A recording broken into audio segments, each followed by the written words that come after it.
I never thought I'd be writing something like this. My hands are still shaking as I type. 2 weeks ago, my life was normal, or what I thought was normal. Now, everything has fallen apart, and I'm learning that the man I've been married to for 22 years is someone I never really knew. My husband, Mark, 45M, and I have a son, Jason, 21M, who's in his junior year of college. Jason has been dating Amber, 20F, for about 8 months. She seemed sweet, always polite when she visited, helped with dishes after dinner, and made my son happier than I'd seen him in years. I was thrilled he'd found someone who appeared to care about him. Amber started coming over more frequently, even when Jason was busy with exams or basketball practice. I thought nothing of it. She told me she enjoyed the family atmosphere of our home since she was from out of state and missed her parents. I felt flattered and welcomed her. Sometimes, she'd even stop by when only Mark was home, saying she was in the neighborhood and wanted to drop off cookies or something she'd bake for all of us. The revelation came when I decided to surprise Mark at his office for lunch last Tuesday. We hadn't been connecting well lately. He'd been distant, always on his phone, and working late. I thought a surprise lunch date might rekindle something. When I arrived at his engineering firm, his secretary gave me an odd look. "He's not here," she said. "He called in this morning to say he was working from home today." That was strange. Mark had left the house dressed for work, briefcase in hand, kissing me goodbye at 7:30 a.m. as he did every day. I thanked her and left, confused but not yet suspicious. I figured there must be some explanation. I drove home, planning to surprise him there instead. As I pulled into our driveway, I noticed an unfamiliar car parked a little way down the street. It looked like Amber's Honda, but I told myself it couldn't be. She had classes on Tuesdays. I entered our house quietly, hearing muffled voices coming from upstairs. My heart started racing, but my mind refused to accept what was becoming obvious. I crept up the stairs, the voices growing clearer. A woman's laugh, young, light, familiar, followed by my husband's deeper chuckle. Standing outside our bedroom door, I froze. I could hear them clearly now. "What about your wife?" Amber's voice asked. "Don't worry about her. She doesn't suspect anything," Mark replied. "And Jason? I feel terrible about him. He's just a kid. He'll find someone else. We're different. What we have is special." I felt physically ill. The betrayal wasn't just to me, but to our son, my husband, and our son's girlfriend. I pushed the door open, and there they were, not in the act, thankfully, but close enough. Amber in her underwear, Mark in his boxers, both looking at me with expressions of shock and horror. "Mom," Amber gasped, as if she had the right to call me that. Mark jumped up. "This isn't what it looks like." But it was exactly what it looked like. And it was just the beginning of what I would discover. The next few hours were a blur. I remember screaming, Amber crying as she frantically gathered her clothes, and Mark following me around the house with pathetic excuses. "It just happened," he kept saying. As if an affair with your son's girlfriend could just happen accidentally. I kicked them both out and collapsed on the sofa, my mind racing. Should I tell Jason? How? The thought of breaking my son's heart was unbearable, but he deserved to know the truth. Before I could decide, my phone buzzed with a text from Amber. "Please don't tell Jason. I'll break up with him gently." This was a mistake. I hurled my phone across the room. That night, I couldn't sleep. Every memory of my marriage played through my mind like a movie I'd misunderstood. Had there been signs? How long had this been going on? I needed answers. The next morning, I did something I'd never done in our marriage. I went through Mark's things. In his home office, I found his laptop. Thankfully, I knew his password, our anniversary date. The irony wasn't lost on me. What I discovered made my stomach turn. First, I found emails between him and Amber dating back for months.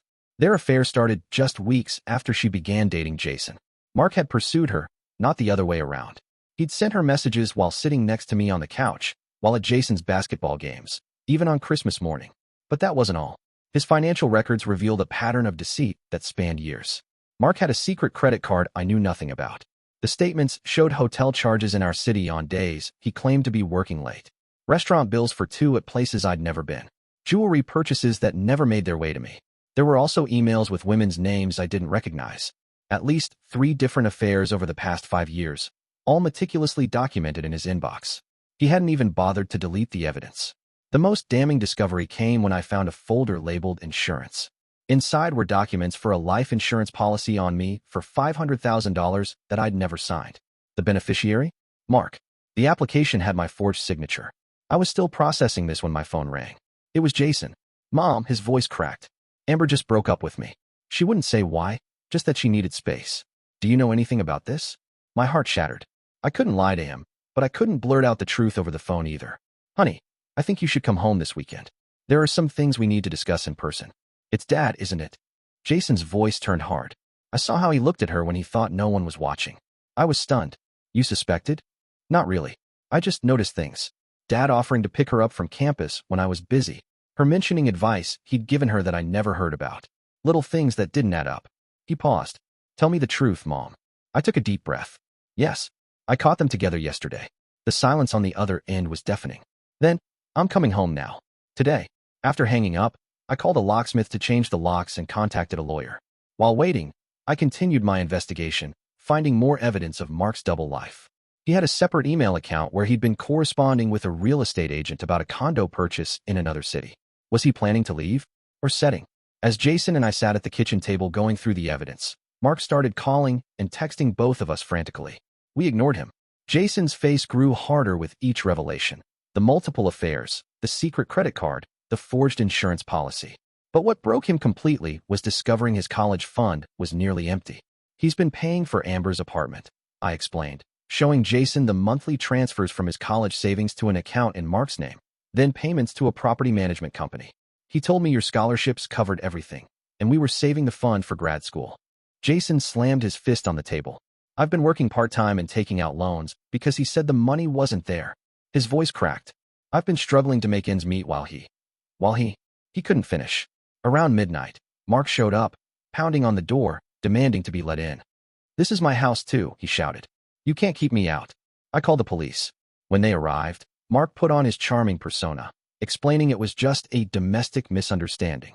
But when the officers saw the forged insurance documents and the evidence of financial fraud, their attitude changed. They advised Mark to leave and told me how to file for an emergency restraining order, which I did the next morning.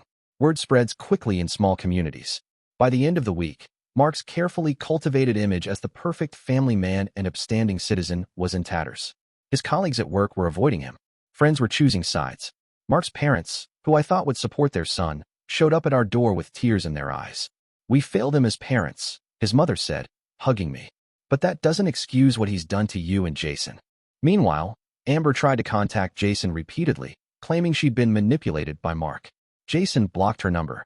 She made her choices, he said with a maturity that broke my heart. The most revealing moment came a week later when Mark finally stopped trying to reconcile and instead sent a cold email through his lawyer. He wanted half of everything. The house, my retirement account, even my inheritance from my parents. The money had always been his primary concern. In the midst of this nightmare, something unexpected happened. Jason and I grew closer than we'd been in years. One night, as we were making dinner together, he said something that stopped me in my tracks. You know what's weird, Mom? I'm heartbroken about Amber, but I'm almost relieved about Dad. It's like I've been carrying this weight all my life, trying to earn his approval, and now I realize it was never about me. It was always about him. I knew exactly what he meant. For 22 years, I'd been trying to be the perfect wife to a man who was never satisfied. I'd blamed myself for his distance, his criticism, his lack of interest in our family life. Now I understood. Mark was incapable of genuine love. He saw relationships as transactions, people as possessions. 3 weeks after D-Day, my lawyer called with news. The evidence of financial fraud was compelling enough that Mark was willing to negotiate a settlement heavily in my favor to avoid potential criminal charges. He wouldn't get half of everything. He'd be lucky to walk away with his personal belongings and car. Yesterday, Jason and I packed up the last of Mark's clothes and personal items into boxes for him to collect. As we sealed the final box, Jason found an old photo album. Inside were pictures from when he was born, Mark holding him in the hospital, looking every bit the proud father. Was any of it real? Jason asked quietly. I put my arm around my son. I think, in his way, he loved us the best he could. But love without respect, without honesty, without sacrifice, it's not really love at all. Today, as I write this, I'm sitting in a house that feels lighter somehow. The divorce papers have been filed. Jason is transferring to a university closer to home to finish his degree. We're making plans to sell the house and start fresh somewhere new. The road ahead won't be easy. Trust doesn't come naturally to either of us anymore. But we've learned something valuable from this painful experience. Family isn't defined by DNA or legal documents. It's defined by who stands beside you when the world falls apart. For Jason and me, that's each other. And for now, that's enough.